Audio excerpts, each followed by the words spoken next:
podcast on real relationships. My name is Sophie Basson, and I am a relationship expert, international speaker, and best-selling author of the book Your Other Half. I decided to start this podcast because, in my opinion, relationships are currently not being portrayed as what they really are. Whether you're watching the news or TV, social media, the perception given to people is wrong. And my aim is to talk about what happens in the real world, talk about real stories, and listen to what real people think, do, or go through, as opposed to creating expectations of something that doesn't actually exist. I may not agree with everything that is said by my guests, but it is their chance to express their opinions and their stories. And here today, we are going to talk about long-distance relationships with Amanda Relyea-Voss. Hi, Amanda. Hey, Sophie. How are you today? I'm good, thank you. You? I'm excited for this podcast. Oh, good. So, first of all, tell us a bit about yourself, please. So, hi, my name's Amanda. Everyone calls me Mandy. I am 31 years old. I live in Kingston, Ontario, Canada, and I own and run a social media marketing company. And I am in a long-distance relationship. So, how long have you been together? So, we are on and off for the last 7 years. Okay. How did you meet? So, I'm always a little fuzzy on the age. I think 21 is what we determined. I could look back, but anyway, I don't have time for that right now. And we met at a bar. We met at a bar. Fair enough. Did you know straight away there was something special about him? No. So, well, okay. We met at a bar and we hooked up right away. Obviously, we met at a bar. And I will give you a little tidbit of the long story, but we actually didn't know each other's names in the morning and we separated. We just said, oh, this was fun, great to meet you. Like, we had a great laugh and just went our separate ways. And it was almost a year later to the day, I was having a party at my apartment and this military guy that I had met at work showed up, and in the middle of the evening, he said, can my friend come? Mm-hmm. And this guy showed up and I'm like, oh, you look really familiar. Like, what's your name? And he told me his name. I'm like, nope, that doesn't ring any bells. And he came in and we had a, fun night together and we ended up sleeping together again. And it wasn't, and like in the morning, I'm like, I am pretty sure I'd had sex with you before.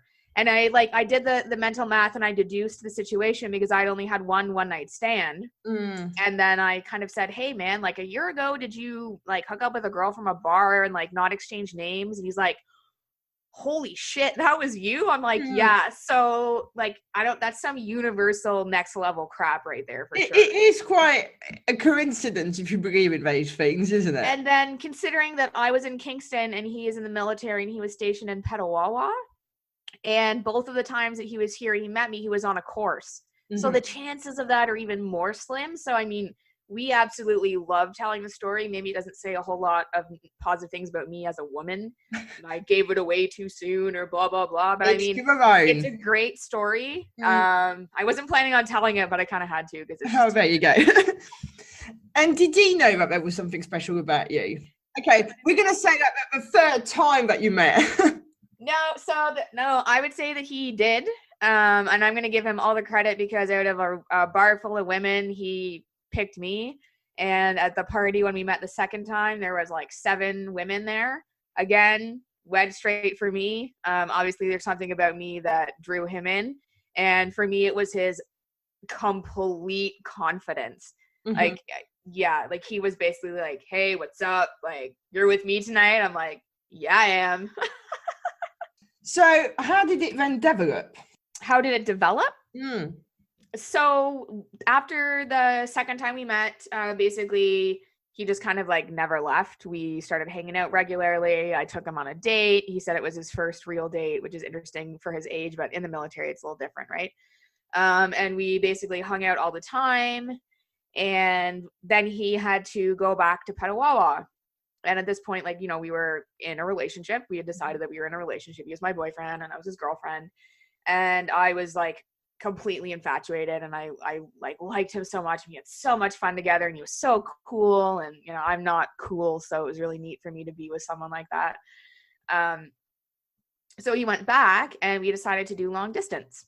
Now that changed pretty quickly because I was working a job in Kingston and I got offered a promotion to move to Ottawa, which is actually even closer to Petawawa. So I took that job and I ended up moving to Quebec, which the border's right there between Quebec and Ontario, Ottawa. So just a little cheaper to live in Quebec. Anyway, I digress. I would be going up to Petawawa every weekend to see him. And it was like a 2-hour drive and I had a car and it was fun and I was young and I felt like an adult doing it because I was renting my own apartment in Ottawa and I was driving up to see my man on the weekends. Like I was having a great time for sure. And then? And then we did long distance for quite a while. I was in Quebec and then I ended up actually moving into Ottawa because I wanted him to be able to come and see me on weekends. So I actually gave him my car, kind of. It was still legally mine, but he took the car and I stayed in Ottawa and worked close to the office and walked to work. And he took the car back to Petawawa for the week and then came and saw me on weekends. And how long did we do that for? A year? Yeah, a year. And then I quit my job and started my business. And then I moved to Petawawa. And when the business was starting, I wasn't really making a whole lot of money, so I had to get another job. And the catch there was that the Ottawa apartment didn't let me out of the lease. So I actually moved to Petawawa, was paying rent in Ottawa, and all my actual furniture was still there. And then I was living with him during the week, and we were young. We'd go back to Ottawa and use it as a crash pad for the weekend, right? So yeah, I was in Petawawa for, timeline's fuzzy. I feel old right now. A few months, and then we broke up for the first time. Okay. Actually, I think maybe we broke up a couple of times before that, but it was always very short-lived, like a week and you'd be back. Again, young. I will just say that over and over, young. You don't think to work through issues. You just cut and run because the grass is greener when you're, in your early 20s. Definitely not how I handle the relationship now. But back then it was oh, screw you, we're done. Okay, fine. And a week later, oh, I miss you, come back. Okay. I'm sure everyone's experienced some level of that in one of their relationships. So what's the difference now? Because there surely still are some challenging times. How did you go through them? We've been basically long distance the entire time. We have lived together on and off. There was a point where I was in Kingston and he was in Petawawa, and then actually he was posted to Edmonton and we were together-ish. It makes me sound weird. I actually went to see him. So my business, I work remotely, so I can work from anywhere. I don't need to take time off to travel. So I went to see him in Edmonton and I came home, and then I went to see him again in Edmonton for a month, and then I came back. And then I decided to move there. So I put all my stuff into storage and I moved out with a suitcase and I brought my computer and stuff with me. Was there for about 6 months. And then we broke up again. And then I came back to Kingston, and while I was looking for an apartment, I stayed on my mom's couch. I think it was a few weeks. It didn't take long. And then that was our longest split, and it was 2 years. We did maintain communication through the first year. So the thing with being with someone for this long is he really is my best friend, regardless of whether we're, romantically intertwined or not. We get on. Yeah, we get along. We could be fighting, but we still care about each other deeply. And, when something went shit in his life, he'd tell me. When something was going great, he'd want to tell me. If he was frustrated about something that he couldn't talk to anyone else about, we talked on the phone. I will admit that I did maintain communication with him through one of the relationships I was in through those 2 years. And then we actually stopped talking for quite a while. He came to Kingston during one of the times where I was single for a few months, and ended up coming to visit me in my apartment. And he was actually with another girl at that time. And we had a very civil, I cooked him a nice meal and we sat down and just, talked about what happened in our lives the past year. And I thought that was it. And then a year and, it's May 1st, a year and 5 months ago, almost, we reconnected again, and I had ended a relationship. A relationship had ended. I won't take credit for that one. And I was in my own apartment again, and I reached out to him and I said, hey, I'm single again. How are you doing? And he's like, fucking right. I've been waiting. We're going to do this for real. And we had the most adult conversation I've had with him ever about, where we went wrong prior in the relationship, how we can do better being together, how we can sustain long distance as long as possible until he is to release from the military, which he's still planning to do. And then we got back together, and it's been 1 year and 5 months and we're still together. I have been able to spend quite a lot of time with him just due to the fact that I own my own business and I'm able to travel. So in 2019, I spent 6 months out of the year intermittently. So like 1 month on, 2 off, 2 on, 1 off in Halifax with him, which is where he still is. And I actually just got back from Halifax a week ago.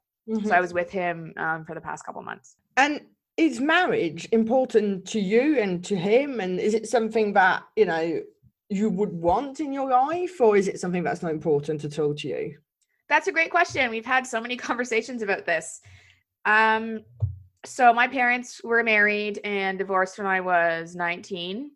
Definitely not something I'd recommend.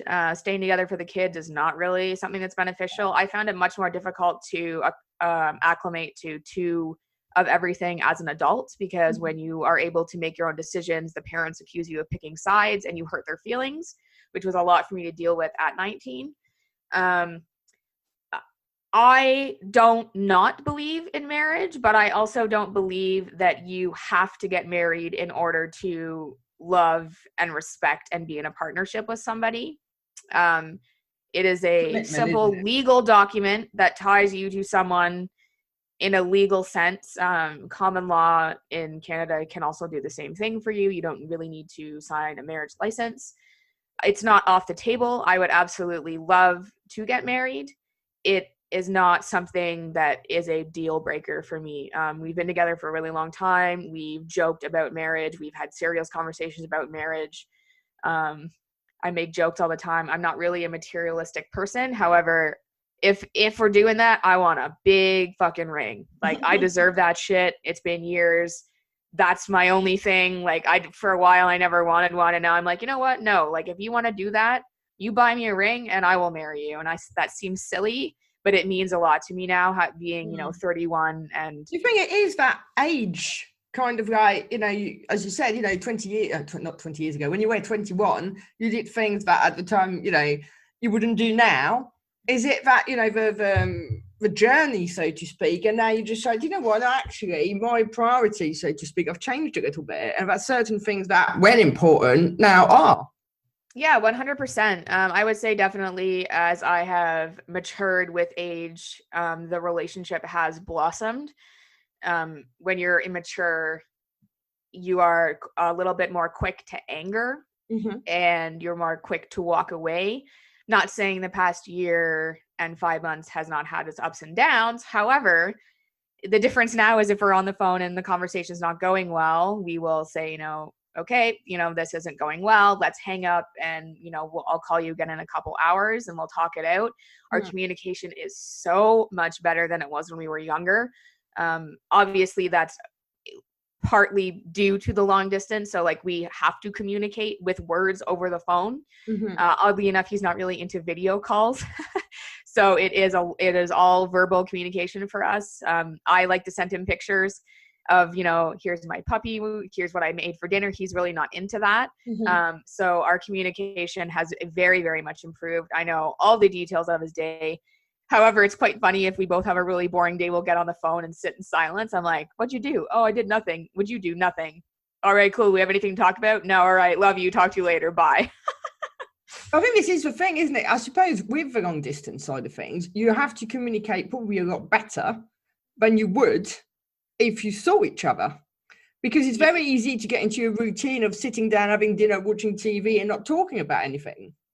That's accurate. So because we have done the distance for so long, we often joke that we are better communicators when we're not together, because we're looking forward to that phone call. We're looking forward to that text. We're looking forward to hearing about the person's day. And when you're sitting beside them, like I just came from 2 months, and like at the end there, we were going through days, and I'd be in my office. So we set up a little office for me in one of his spare bedrooms. And he'd come in and be like, hey, babe, what's up? Oh, not much, working. What are you doing? Oh, not much, playing video games. All right, cool. See you in a bit. And then like, when it was time for me to take a lunch break or my day of work was done, I'd like leave my little office room and be like, hey, what do you want for dinner? And we'd cook dinner and sit down and watch TV. And yeah, we didn't really say a whole lot to each other because I knew that he was playing video games all day and I knew everything, rather than like at the end of the day when he calls me now, oh, what'd you do today, babe? Oh, well, I went for a walk and I went and did this. And I made this for myself to eat. And like, you know, we're a lot more engaged. There's as you say, the excitement of a phone call, but there's also the excitement of seeing each other. Because when you are in a inverted brackets normal relationship, you know, you, in the same way that your puppy or your dog or your cat is going to be excited to see you when you get home, normally, well, I've never heard of a partner jumping up and down with joy as you walk through the door. You know, it's not something that people quite naturally do. That's really cute, and totally accurate. So our agreement is that we don't want to go more than 2 months without seeing each other. It gets to be a lot at that point. But there is definitely the moment of, oh my God, it's you, and like running and jumping and hugging. And like the last time you like picked me up and spun me around. It's very movie moment and very, very cute. And I very much enjoy it. And I think that does keep an element of, you know, the dating process, even though you're 7 years on. And for most people after 7 years, there's none of that. No, definitely not. The distance definitely keeps it spicy. Because it's 2 months of not seeing someone and then they're there and you just want to spend every moment with them and the affection is through the roof and your sex life is great and, you know, you just genuinely want to do everything together, go for walks, do a puzzle, play cards. The cuddle factor is there, you know, instead of sitting on separate couches, you're on the same couch cuddling, you want to hold hands. Now, I'm not recommending that everyone go and do a long distance relationship just for that. But in my life right now as a business owner, it's a great relationship because when I'm with him in Halifax, I dedicate all of my energy towards him. And then when I'm back home on my own, I dedicate all my energy to my business. And it allows me to like maybe like work ahead a little bit or plan things out. And like, because he's not here, I'll take 5 to 6 hour workday that I would do in Halifax and stretch out into a 10-hour workday so that in anticipation of the next time we get to be together, I'm able to give my attentions to him. And obviously you don't want to go the other way either, because if you leave it too long, that's when you start potentially going on different paths. That's a great question. I feel like that's hard for me to say because you haven't done it, so to speak. Our relationship, because we have been long distance pretty much since the beginning. I'm a very independent person. He does well on his own, obviously, too, being posted all over the country and having to make new friends in each city. It's just kind of how we are. That being said, when we are living together, it's totally cool and we get along and we have our whole routine and whatever, right? But that is why we made the agreement of 2 months, because it does weigh on your mental health a bit when like you really want to hug or you really want to cuddle or you really are just sick of being alone. So that's why I genuinely believe that missing the person creates a deeper bond. And I've noticed in couples, if they're moving too quick, if they, you know, are in each other's pockets straight away, it normally doesn't last as long. Now, there's nothing scientific about this. It's just something I've noticed. If you miss each other, you are deepening the bond. I would agree with that from my experience. There's, how am I 7 years into a long distance relationship with somebody and I've had additional relationships in between and I still go back to this one person because I don't know how to explain it. I don't like, it's not like it's been all sunshine and roses for us. We have our issues and, you know, there's been the really, really hard times, but it's funny that if I honestly sit here and think to myself, like if it was to end again with him, I don't really think that I would be out there searching for somebody else.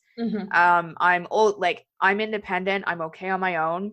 I have a new puppy, so who keeps me company. I don't feel like I need to be in a relationship, even though I have a lot of the time been in one. I like him the best, and I always go back to liking him the best, and we get along the best, and we have the most fun together. I've been on 4 or 5 vacations with this man in the years that we were together. Every year we go on vacation together. I vacationed with both of the other people I dated, and the vacations were absolutely terrible because we fucking sucked at vacationing together. Whereas with me and my man, every time we go do stuff together, we have the absolute best time because we're okay with, hey, you want to go off and, you know, do this activity, and I'm going to go off and do this activity. And it's not like we're hurting each other's feelings and we have to be constantly there 100% of the time to like entertain each other. Like, we're okay being in the same apartment and watching TV in different rooms and not feeling like we're neglecting the other person. And I think maybe that's something that people miss. It's like you have to be on top of each other all the time. It's that reassurance. Yeah. It's about reassurance, and it's the idea that they have in their head that's what it should be. Because a lot of people find it really difficult to lead different lives. Yeah. And have different interests, but actually it's quite important to bring something, to keep on bringing something to the party, because you need to keep on bringing things, otherwise it becomes stale. Yeah, that's true. I would say that him and I have very minimal interests in common. Mm-hmm. I am one of those women that really gets joy out of him teaching me something I don't know. So I see his face light up. He's a hockey player.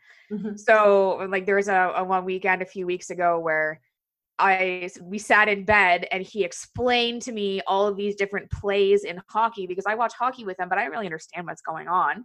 And he just lit up. He goes, "Thanks for letting me teach you. I know you did that for me." I'm like, "Yeah, I totally did."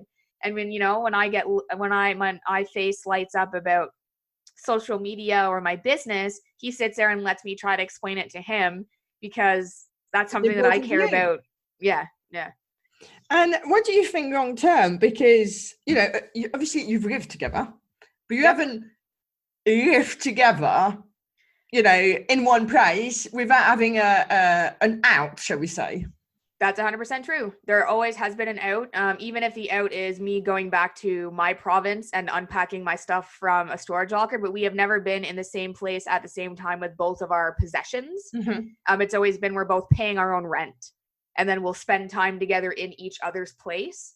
So the goal is for that to happen this year. I didn't want to mention, just because I don't know when this is going to air, but like due to COVID and the world situation right now, his release date may not be what it was supposed to be. So, I mean, we were supposed to be together in a couple months permanently. I don't know if that's going to happen right now. So we are both maintaining what we've been doing the whole time, is just continuing on with our lives with the plan to spend time together, working towards our goal of eventually being together.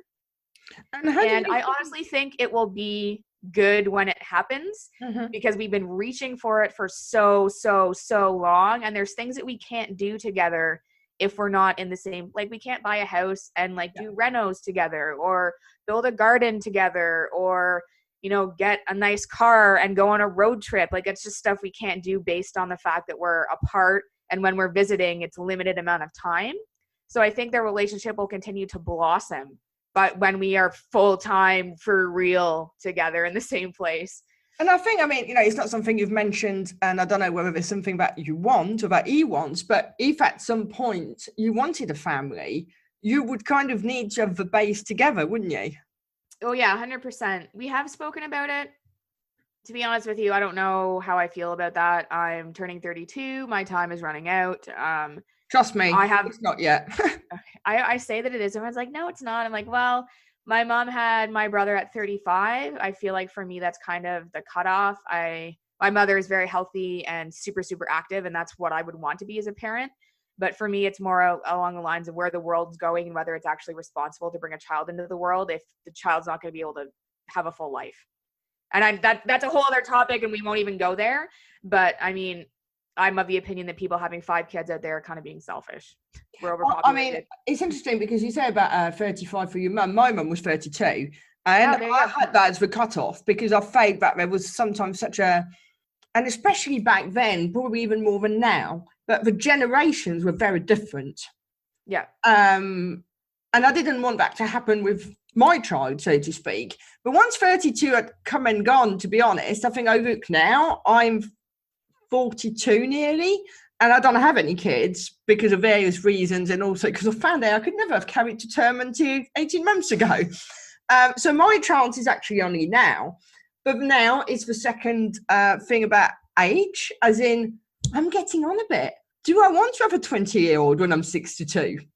Yeah, exactly. A child is a lifelong commitment. I'm, exactly, like I said, 31, and I still call my mom all the time. Hey, mom, help me with this, and how do I do this? And here's my exciting news. And like, you don't really ever stop being a parent, no matter whether they, you know, become of legal age and are taking care of themselves without living with you. You're still the parent. Like I talked to my mom, like at least when she was living in Kingston, we saw each other almost every other day. She doesn't live in the same province as me anymore. She's in BC, but I still talk to her once a week.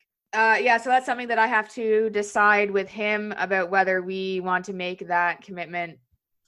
I don't think he's opposed to it. His mother definitely wants us to have kids. Obviously, everyone wants to be a grandparent. That's the most fun thing ever. But at this time, it's undecided. I'm not 100% no, but again, we do need to get to the point where we are together full time in a home, both with jobs that are, you know, providing enough income to support a child properly. And as it stands, I could probably do it by myself. He probably could do it by himself, but we want to. You want to bring it in a unit. Like, so we're both living on our own, paying our own way, and you know how people, you know, partner up so that dual income supports the one household. We both have our own household to support. So I mean, we're spending a lot of money living apart. We would be able to support a child living together, but we have to, like, that has to be okay, like we're gonna try now and this is it. And how do you think you adjust to the routine of, you know, this time I'm not going back to my own pad, and there's not going to be that, you know, being spun in the air and every couple of months or whatever? How do you think you're going to adjust to that, and how easy do you think? That's something we also talked about. We joked about him getting some kind of job in which he like leaves for like a month every once in a while. We're so weird. I think that we'll be fine. I very much would like to have a partner full-time with me that I can go and hug anytime I want. If I lose the spin, that's cool. If you know about like those 5 love languages, mine is, my love language is touch. So I'm a really big hugger. I hug people when I first meet them. I hug for a long time. I definitely miss that. When I'm here on my own. I have like I said, I have a puppy now, so I get to cuddle and hug her. She's very small. Not the same. But I 100% think that it will be a positive shift for the both of us, even if it's because we know we're not getting that break. We'll finally have come to the goal that we've been working towards this entire time, that's been put off time and time again. And, you know, our conversations are fun, but at the end, it's still like, I really miss you, babe. Yeah, I really miss you too. And we mean that. And there's times where I'll sit on the couch and cry because I'm so lonely. Most of the time I'm okay, but maybe it's that time of the month, having a rough day. The client said something that set me off, or one of my employees, you know, got me frustrated. And I just sit and cry, and all I want to do is talk to somebody and, you know, get a hug. And I can't do that. And that's the hardest part, I'd say. But I think, you know, if you take a traditional relationship, people have not experienced what you've experienced, because you know how much it's important to get that excitement. Yeah. It's for you to build it in. And anybody can do that. It's just that they're done. Yeah, 100%. So when we're in the same place, and even if I'm, you know, in my office, he'll come in and like say, hey, a few times, hey babe, how's it going at work? Can I come give you a hug? And like, if I'm doing a podcast interview, I'll close the door and put a Post-it note on the outside. But even when we are together, we very much make the time and effort to spend time together. But like I did say earlier, if it's a Saturday and like I'm hungover and he's not feeling good and he wants to play video games, he's in the living room playing video games on the big screen, and I'm laying on the cloud, which is what we call the bed, because it's very comfy. And I'm in on the cloud watching TV, and we literally don't interact at all. until, it's dinner time and we come together in the kitchen and we make a meal and we enjoy that meal together. And maybe I go back to the bedroom and go to sleep and he plays video games for another 5 hours. That's totally fine. But, we got past the point of like, am I neglecting you because I'm not like on top of you the whole day, sitting beside you, touching you? Like, no.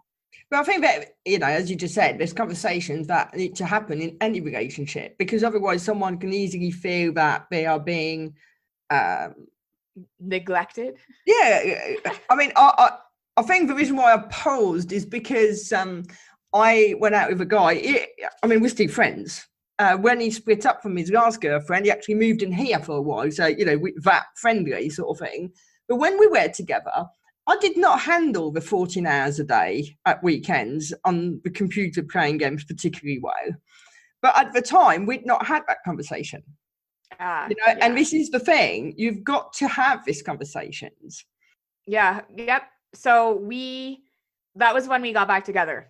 It was like, okay, here are all the things that pissed me off before, and here are all the things that I did to hurt you, and here's all the things that you did to hurt me, and here's how we're going to move past if we hurt each other again.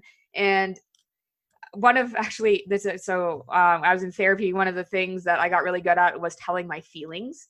So if he said something and it hurts my feelings, I'd say, hey babe, so you said this, I know you're joking, but it made me feel this way. He's like, oh, John, I'm just joking. Like, you can't take a joke. I'm like, just letting you know that it hurt my feelings. Okay. And the more that I do that, the more that sinks in and those comments become less and less. And it's not in a mean way. He's really a comedian. Like, he's always like poking and like these little like quips and things. And it's not meant to hurt my feelings at all. But sometimes he'll push a button where like I'm sensitive about my forehead wrinkles and he'll say, it's just some random thing and he'll say it. And he's totally joking and he's not meaning to hurt my feelings, but he doesn't know that that's like a deep-seated trigger. And I'm like, babe, so like, I'm really self-conscious about that. Can you like not? Oh, I'm so sorry. Like, my bad. I won't do it again. Yeah. But that was based off of a conversation that was very long about, here's where my insecurities are. Here's what you do that hurts me. We've got to be able to address those issues as they come up and not have it turn into an argument. Just be like, hey, that kind of hurt. Oh, I'm sorry. All right, move on. And then the other thing that I had to really keep in check as from like my personal thing was carrying a grudge. Mm-hmm. Like, oh, well, you did this 2 weeks ago and, I get mad about something really small. I think women are better than men at that. You really got to be able to let stuff go. Especially with a 7-year history and breakups and all this bullshit that we went through. Like, I can't be bringing up what happened 7 years ago right now because we've been apart and together and apart and together and made the decision to let that stuff go. Yeah. Well, listen, it's been lovely talking to you. What would be your one piece of advice for someone who's about to embark on a long-term or long distance even relationship? Have fun with it. Yeah. I think this is true. So many people overthink. They want an outcome and they're not enjoying the process. Find joy in really little things. We had to spend a birthday alone one year, and he was turning 24, and every hour for 24 hours I sent him a sexy pic and he loved it. And I routinely write him letters. He doesn't write, he's not really into that, but that's something that I do. And I, once a month I'll write him a letter and mail it. And he has a whole box of all the letters I've written over the years. Enjoy those phone calls, enjoy those good morning text messages. If your person likes video, definitely take advantage of that. It can be really fun. It can be really, really fun. So don't, obsess over what you don't know. Just enjoy what you do know and what's happening in the moment. Well, Amanda, thank you very much for sharing your story. And for everybody else, thank you for listening. If you enjoyed the show, then please subscribe, leave us a review, and more importantly, come back for the next episode. Thank you.